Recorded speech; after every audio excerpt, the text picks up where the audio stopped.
lorsque le jeune Edgar, après bien des années, au seuil de son château s'en vint heurter un soir, traversant lentement les cours abandonnés, près du vieux foyer voulut enfin s'asseoir.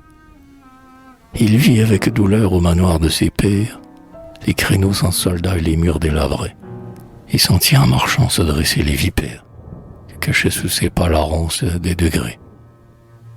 Quoique le vieux Caleb, honteux de sa détresse, la cacha de son mieux, comme en un soir d'été, surprise au bord des eaux, la jeune chasseresse, au regard du passant, voile sa nudité.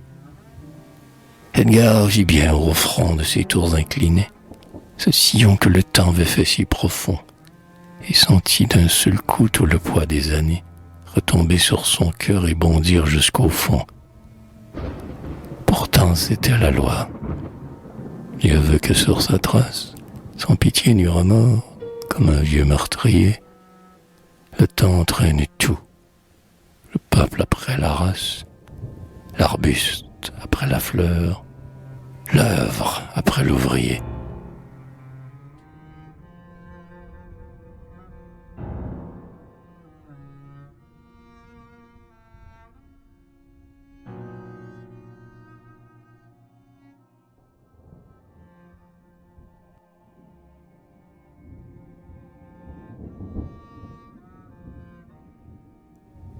Mais moi, qu'ai-je éprouvé lorsque sous votre ombrage, après 4 ans passés, retraite de Bury, ainsi qu'un voyageur surpris par un orage, je vins, triste déjà, demander un abri.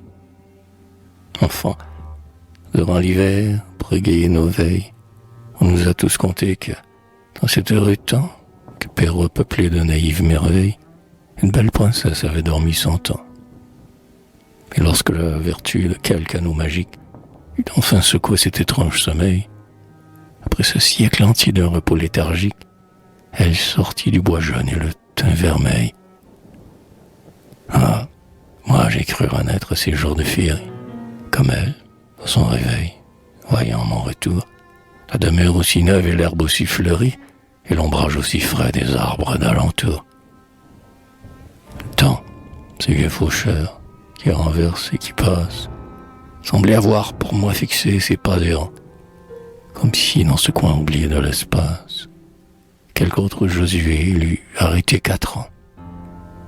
Les autres qui jadis accueillaient mon jeune âge paraissaient réunis pour attendre au festin le retour d'un enfant qui, pour le voisinage, voulant voir ses amis, est parti le matin.